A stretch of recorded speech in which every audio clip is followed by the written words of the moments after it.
Taylor DeSormo from MLive.com. Somebody mentioned the 99 IROC race. What are your memories from that day with the close finish with your dad? Oh man, I've watched that a lot. There's a YouTube clip of about the last 5 laps, and I watch it all, just thinking, man, how in the hell did I lose? But so there's a lot that happened that day. Me and Dad run nose to nose, first and second that whole race. He's motioning to me the whole time to stay right with him, stay in line, not try to pass him. You could pull out and get beside the guy in front of you pretty easily, but it was hard to pass on the bottom.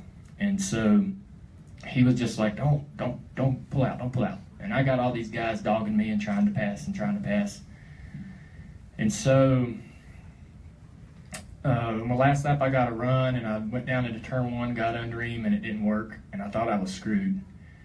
Somebody got in behind me and pushed me down the back straightaway real good, and we went into turn 3, and Dad drove to the bottom. So I just went around a little bit higher, and it stuck, and I got out on his outside coming off of turn 4, and I was going by, and he hit me. He drove, he was trying to side draft me, but he also hit me, and that momentum that I had going forward just stopped. And his side draft started to work. He started kind of creeping forward, and then Rusty was behind us. And Rusty went behind Dad for a second, which pushed Dad a little farther, and then right at the last second, Rusty went low, but that was all he needed to get back by me. And 50 lap, I think it's 50 laps, 20 laps. What was it, 50 miles, 20 laps or something? I don't remember what it was. Very short. I got out of that car, and I'd never been more tired in my life.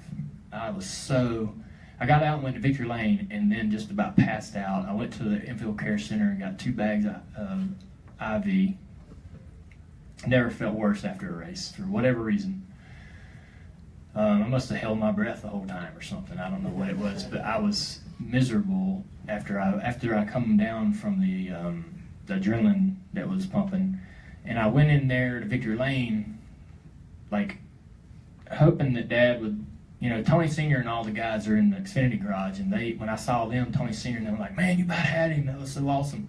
And I wanted Dad to say that, and I went in Victory Lane, and he would not even acknowledge that I almost beat him. He was like, yeah, look at me, my trophy. How about that?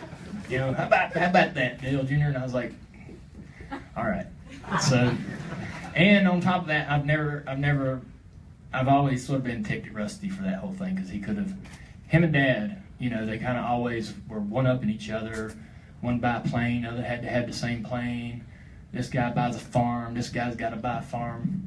And they did that their whole career, throwing water bottles back and forth, and then they'd be pals, and then they'd be fighting.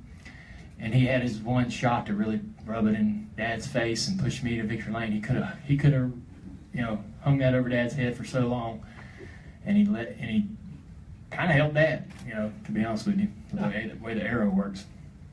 I was so mad he didn't push me.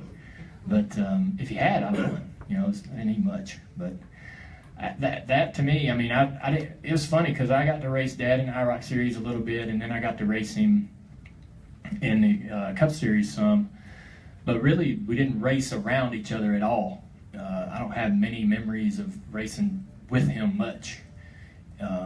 On the racetrack, I remember passing him for the win at Richmond. I remember passing him for position late in the race for the All-Star win. But really, there's not a lot of us racing together, and that we ran together that whole day. That was fun, and to battle him once was pretty awesome.